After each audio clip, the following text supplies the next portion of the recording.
Why'd they keep an altered item here?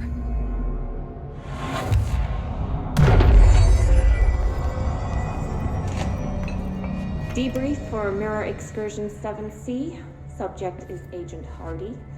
Hardy spent approximately 3 hours in the mirror. The longest time on record. Can you describe your experience inside, Agent Hardy?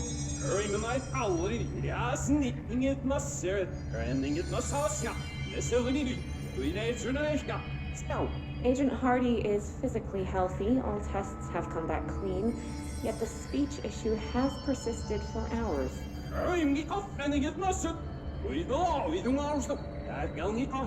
Calm down, Agent. It could be psychosomatic, but the fact that this only occurred after returning from the mirror makes a paranatural explanation more likely.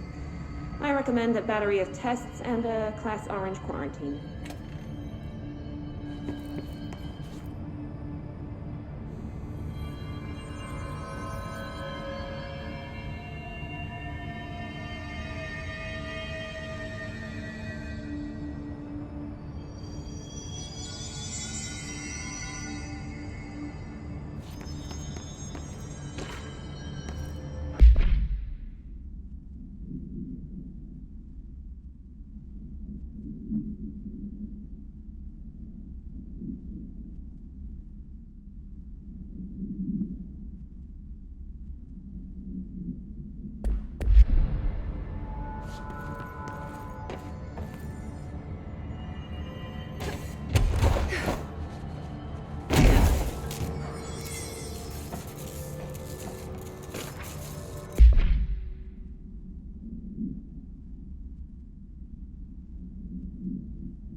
Weird way to lock something up.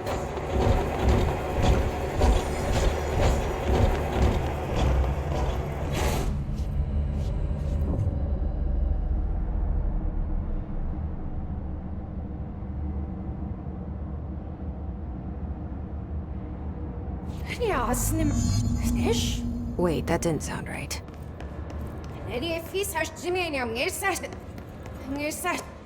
Yeah, that's not good.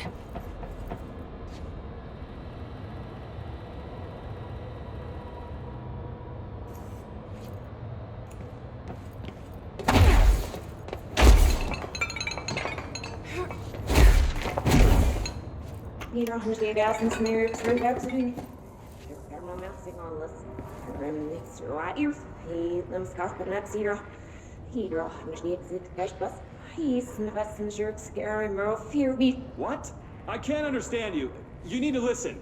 I saw something in there. There is something inside. You need to lock down the mirror.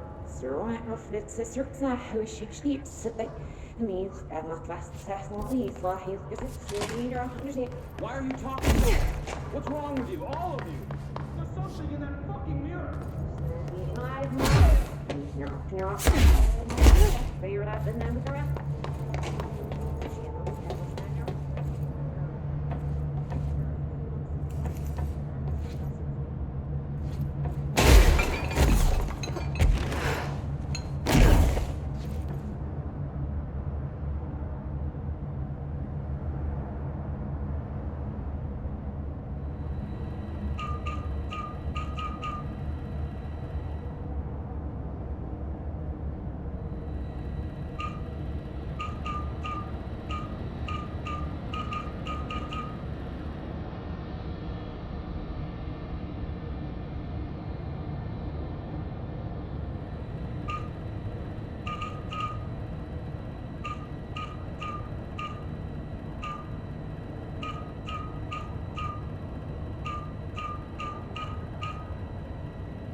Someone's in there.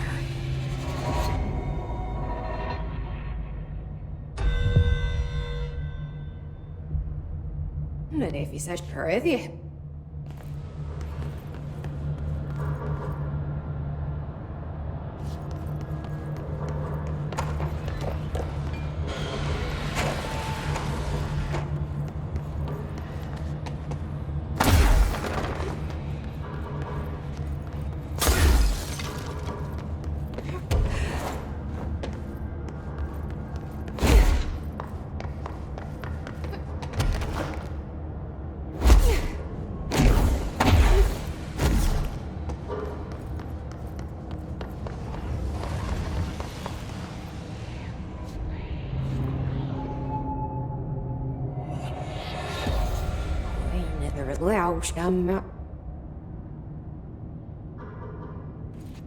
That's not good.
That better be all of them.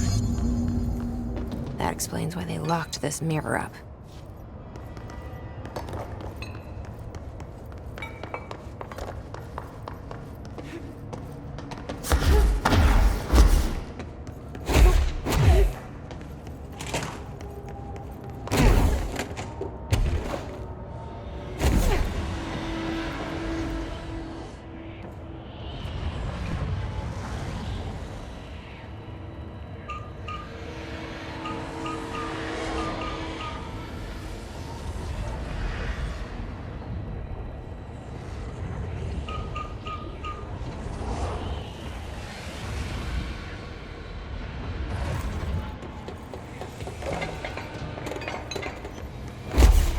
Bureau was doing with this thing.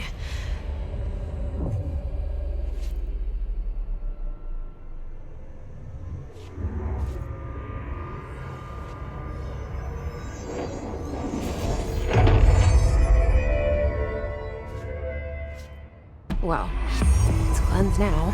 The hiss is gone. Dealt with.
I need the containment protocols for every altered item or object of power.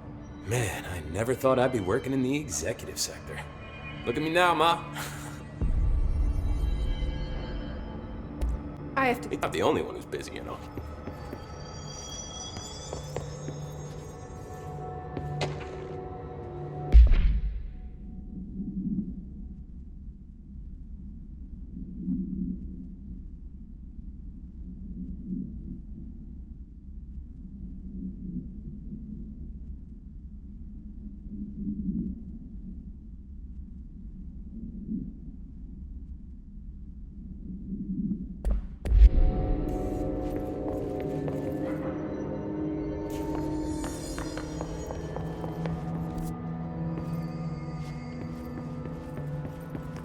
Apparently the director restored HRA production. They're already getting other suppliers out of safe rooms.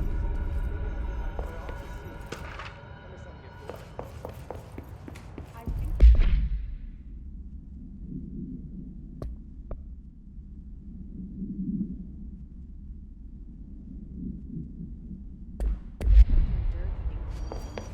What do you know about this Arish guy?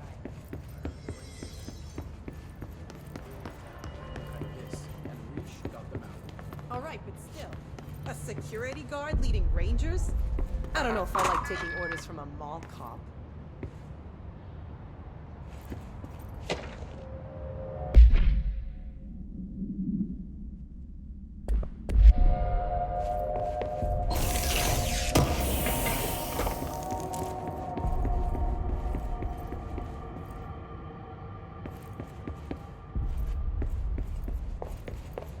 Did you see that hiss they marched through here? Why the fuck didn't we put a bullet in that thing's head? I heard it's the director's brother. Would you shoot your brother? That's no one's brother anymore. He's the enemy, plain and simple.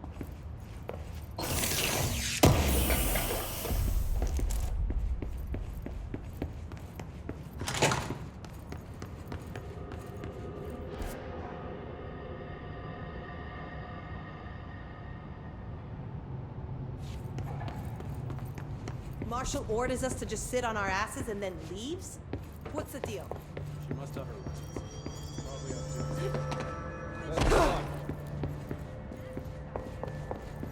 This is Lynn Salvador, head of Bureau Security. I'm making a formal security order due to the incident in April, case number 21H2593.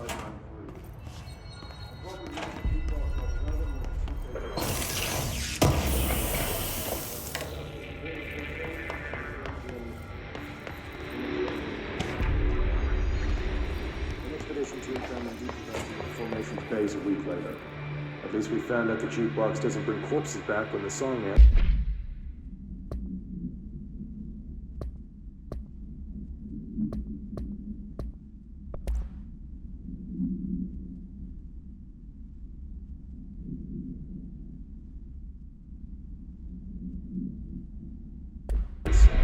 I'm having the jukebox placed in a secure location in the executive sector, which should never have been accessible to low clearance staff in the first place.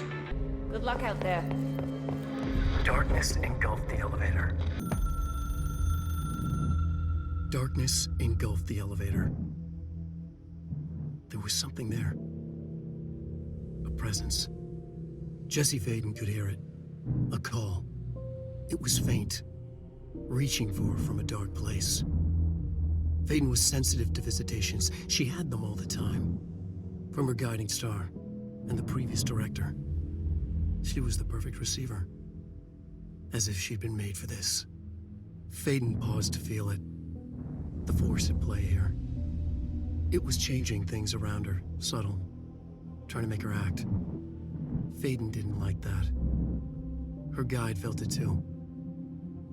Polaris didn't flare up in defense as with the hiss. So it wasn't all bad. Not a hostile transmission. It was powerful, but it was coming from far away. And made weak because of the distance. It was a distress call. Faden sensed a drowning man. A man desperate to escape. She sensed something else too. A hunger in the dark. Not unlike the hostile resonance. Waiting. She knew that desperate acts can have grim consequences. It was this, more than the man's despair, that made her follow the call. The elevator lights winked back on. The darkness receded like a memory. There was a new button on the elevator control panel. Investigation Sector.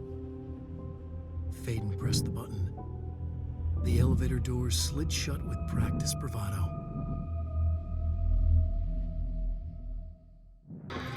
A hunger in the dark.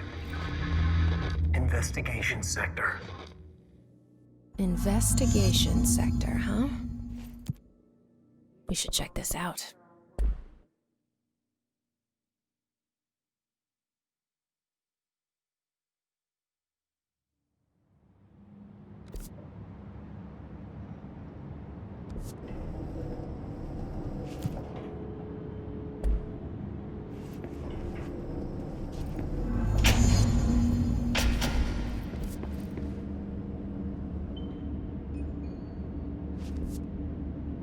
Hello? Anyone here? Guess not.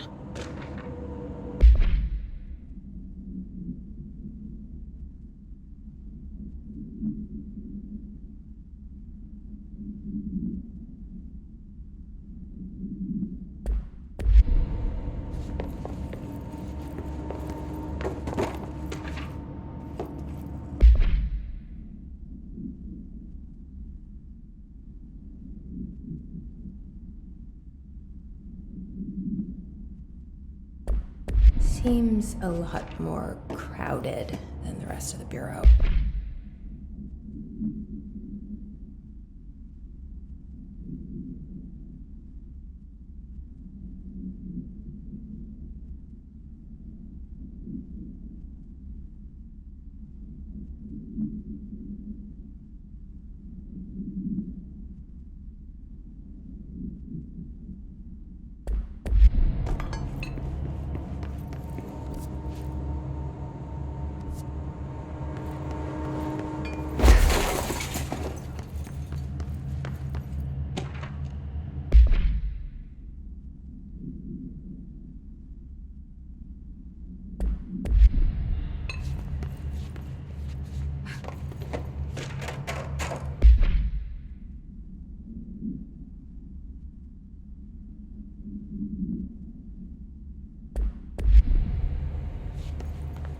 It's not working.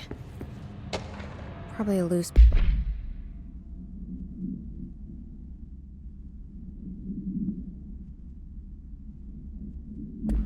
power core somewhere.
Should open.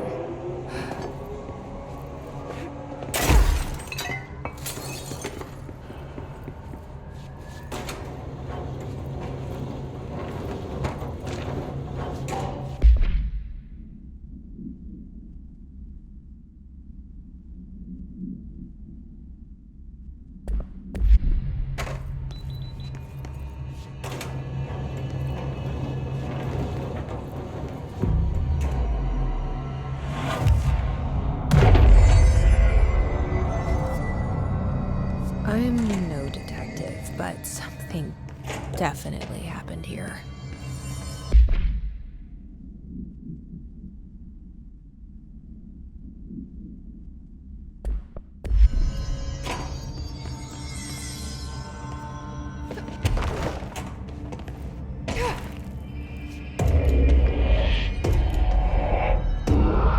Do we know each other? This feels familiar.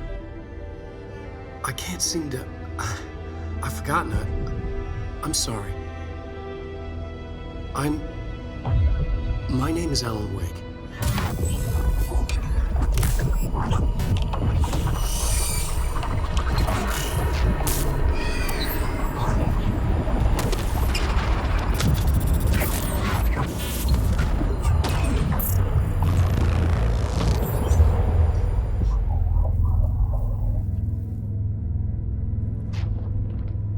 Who are you?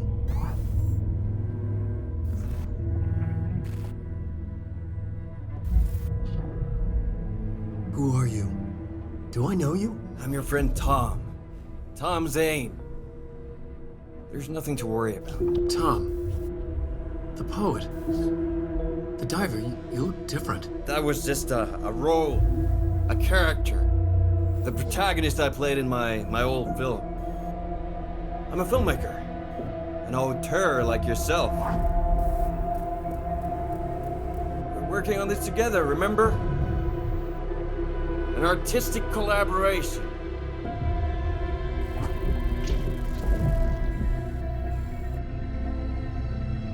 You need a drink.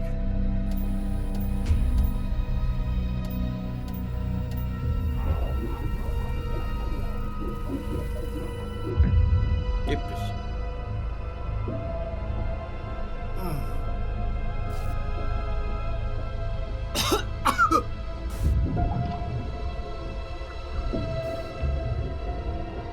Endless darkness.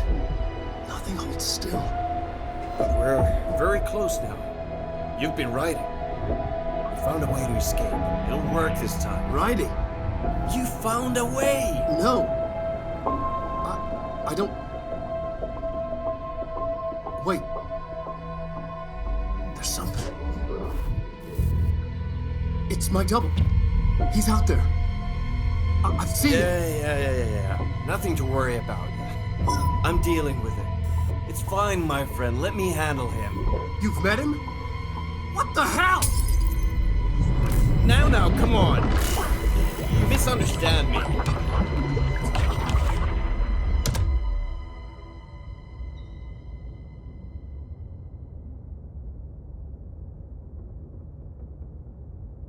That was Alan Wake, the writer who went missing in that AWE case I read about.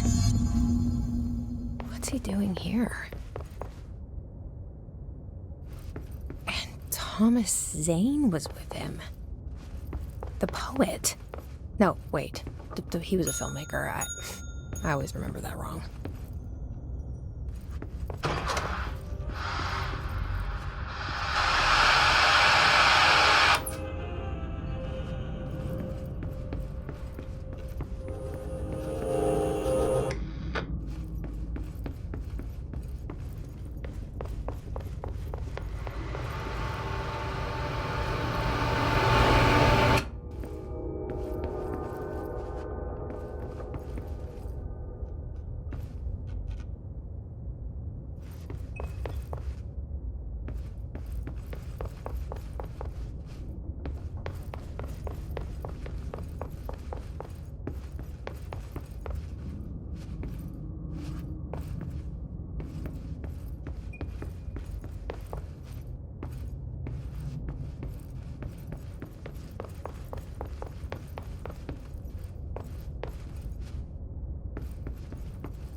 Dr. Emil Hartman, devoured by hungry darkness, became the thing that had been Hartman.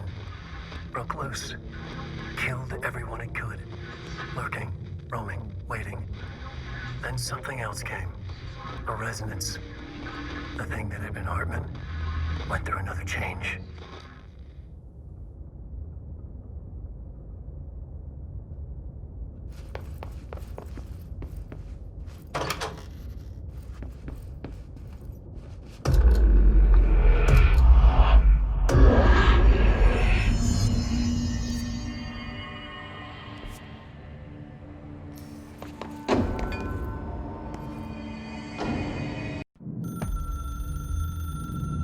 Dr. Emil Hartman was desperate. The Federal Bureau of Control had stolen his life's work. This was his last chance, his final experiment. What he'd been too scared to do before. Hartman dove into the lake, was taken, devoured by hungry darkness, became the thing that had been Hartman. Only an echo of him remained, fragmented impulses on autoplay. Violent, bloodthirsty darkness in the driver's seat. Emerging from the lake, the thing was captured by the FBC. Brought in, contained, studied. The thing broke loose, killed everyone it could. The FBC fell back and sealed the sector. The thing was alone in the dark, lurking, roaming, waiting. Then something else came. Not darkness, but similar enough. A sound. A resonance. It shouldn't be a surprise. If there's one, why not another? The darkness inside the thing could have been immune, could have resisted, fought, could have been passed by, passed through with no effect. But it didn't, and it wasn't. Maybe it had grown weaker over time, not aged. It was timeless, but weaker with no link to its source. A metamorphosis followed. The thing that had been Hartman went through another change.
Damp and abandoned.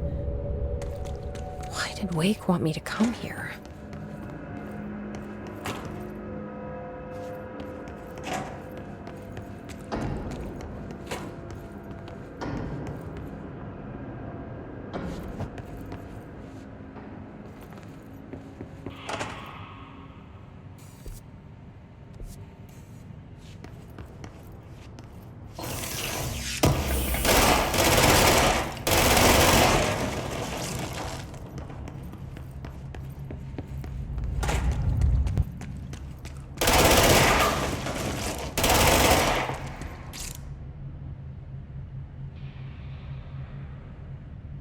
That doesn't look like a house shift.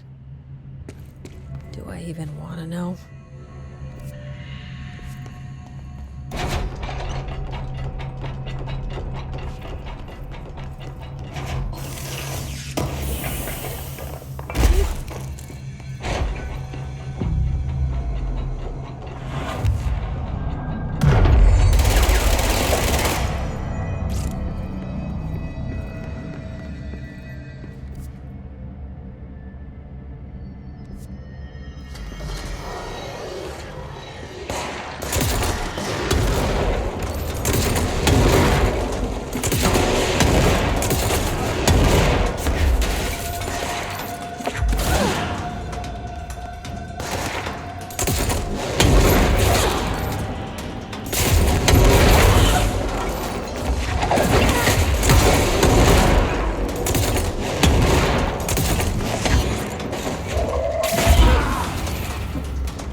Whoa.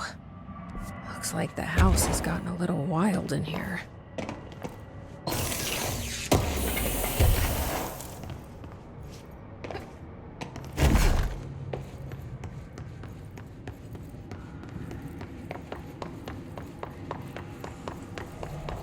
This darkness is blocking the door.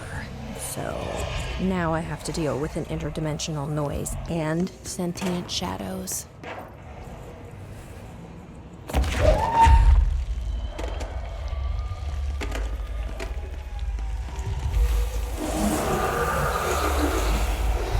Light burns it away, huh? Makes sense.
sound made darker, the darkness made louder.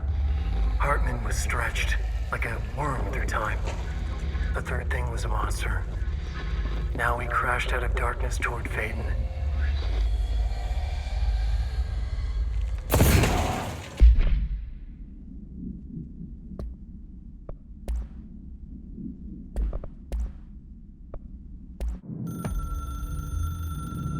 The resonance carves its way through the thing that had been Hartman, vibrating, remolding. The sound changes the darkness, and the darkness changes the sound. They both changed what remained of Hartman. They all turned into something else. A third thing. The sound made darker. The darkness made louder. Hartman was stretched. Stretched as anyone when seen from out of time, like a worm through time. Almost an Ouroboros, a spiral, a maelstrom. The gravity well of a black hole, twisting inward, tightening, taking you deeper and deeper to the bottom, the heart, and through to the other side. The third thing said, when you hear this, you will know you're in new you. He said, we build you till nothing remains. He said, under the conceptual reality, behind this reality, you must want these ways to drag you away. He said, baby, baby, baby, yeah, orange peel. The third thing was a monster. He'd tear apart any ordinary person crossing his path. Now he crashed out of darkness toward Phaeton. There was nothing ordinary about Phaeton.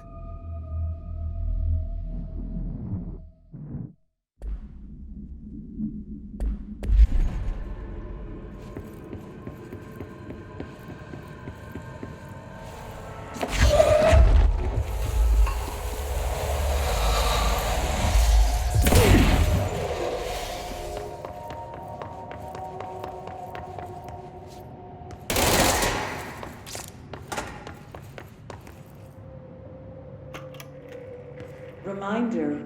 All employees are required to report their hours at the end of each day. The Federal Bureau of Control mentions that time is not subjective, and hours passed on alternative planes cannot be claimed. Astral dives do not accumulate overtime compensation. Thank you for your attention.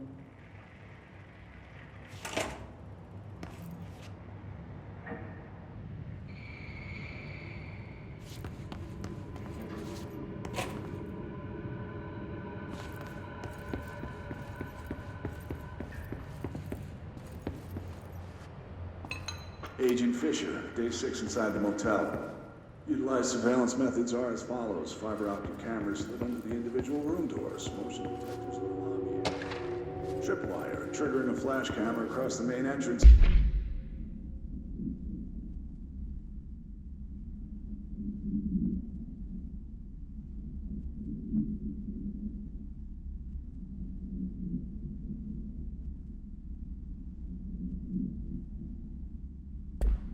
Fingerprint powder on the front.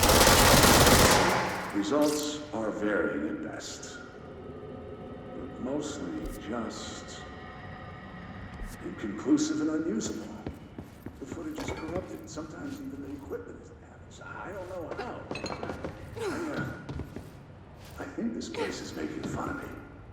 That's the only explanation. I can hear them laughing and screaming behind closed doors. The call bell going ding multiple times a day, but when I look, there's no one there. I know I'm supposed to stay. I've seen the doors closing just before I can or anything. They're messing with me, whoever they are. I think. Wait. There's something. I gotta get this. Gotta get the cable out. Come on, you fiber optic fuck clock. Okay, here we go.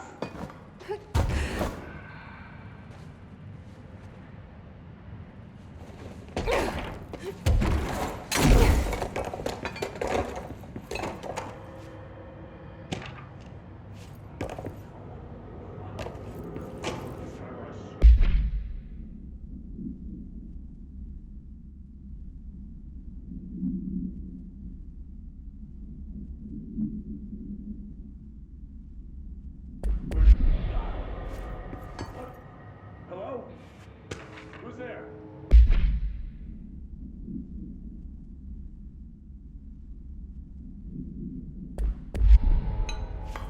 Oh, shit. I'm with the FBC. Move away from the door. I have a... My understanding of the darkness is fragmented, incomplete. This abyss, this void, it very much does not wish to be understood. Light symbolizes knowledge, then it stands to reason that darkness would equate to ignorance. By its very nature, it abhors comprehension. Of course, my own nature drives me to comprehend all. We are opposing forces, destined to collide.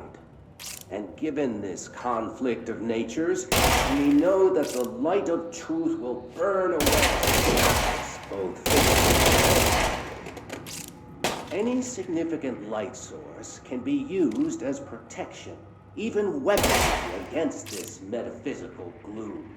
And then there are the artists.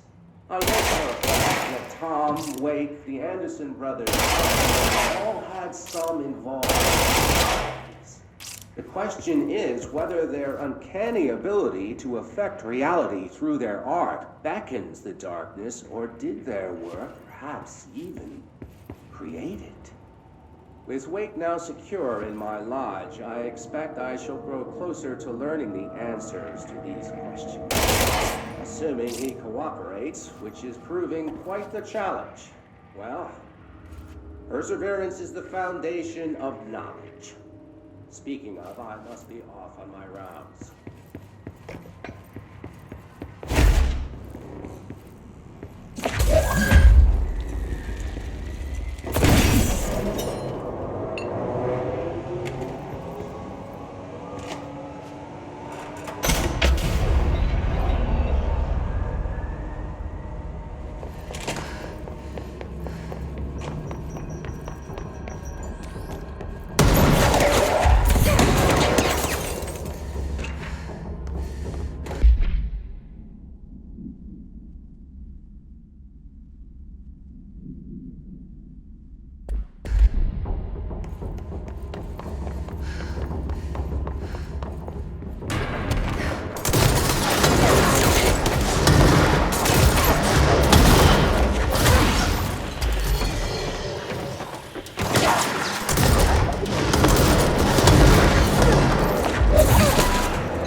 darkness everywhere.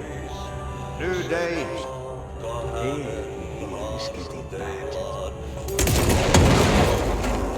I've died standing up.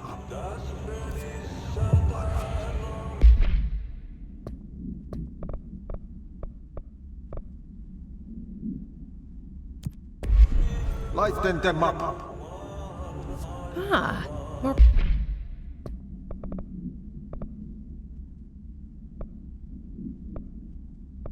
Plants.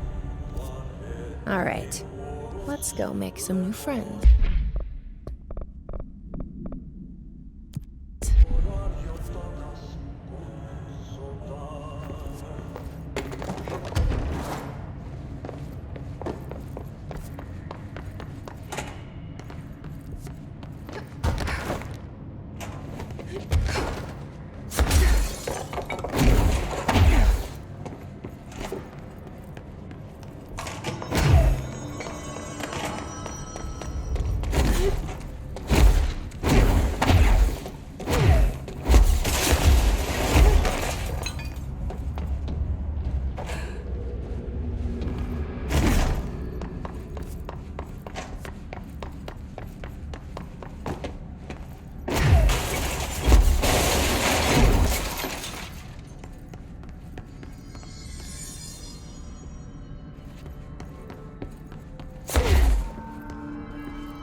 There you go. Doesn't that feel better?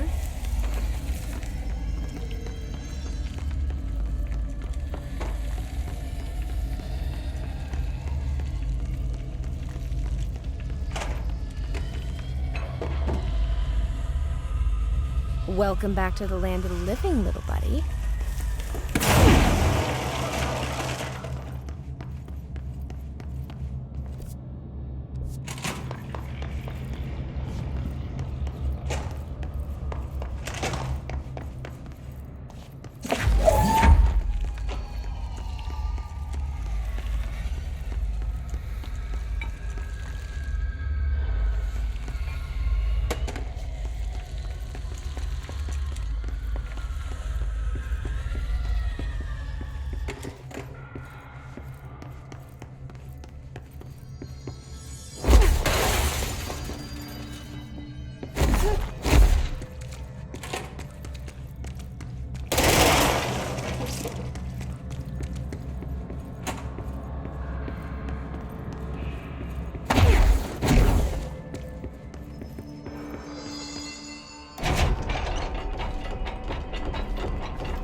Something in this darkness is draining me.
Elevator, time to go! Fuck! Nothing even touches it. So you don't like the light. I can use that.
Arcade machines. Shoom. Shim? Shoom. Whatever.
plastic these days.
Brian Hennerman, 21 years old, resident of Southern Texas. I'm sorry, ma'am, but I really don't understand why I'm here. You know what you did, Mr. Hennerman. I did?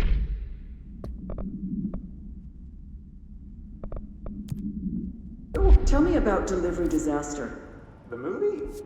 I mean, it wasn't very good. That's not what your review said, but we'll come back to that. Tell me where you got the movie from. Movie night, with a, a K, not an N, not night, like nighttime, but... Who contacted you? Who told you to review that film? No one. I just did it because it looked obscure. I didn't even like the movie. I shouldn't have given such a high score, but reviewing obscure films makes you look smart. And I thought if I looked smart, I would get listeners. My podcast would take off, and I could live on my parents' basement. I may even go to college and get a film review like I've always wanted to. I swear. I swear, I swear, I swear. Okay, the kid doesn't know shit. I'm ending the session.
In investigations. Jesus, don't scare me like that, Winston.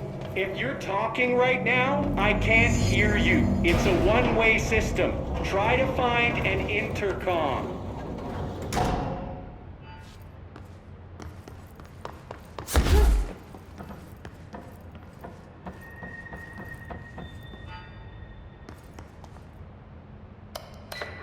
Langston, it's me, Jesse.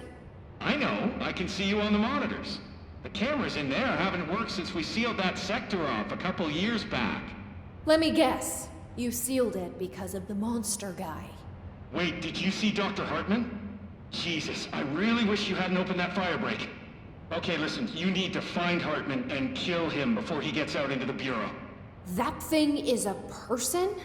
He was a person. We brought him here to study after he was, altered in an AWE. I forget the medical word for what happened, but now light physically hurts him. Do you have a flashlight? No. A lantern? Headlamp? Oh yeah, flare gun. Oh, Christmas lights. You could wrap them around your... I don't have any of those, Langston. Shit. Okay, well, I'm sure you'll think of something. I'll keep an eye on you from the panopticon. This is kind of exciting, right? Maybe from where you're standing. Right, okay. Well, break a leg. Oh, why did I say that? Okay, this Hartman thing can't have gotten very far. Let's go flush him out. Langston was right. This is kind of exciting. It's just nice to have someone to talk to, you know? Ever since I got put in charge of the Panopticon, people treat me different, like I'm crazy for wanting to work with them.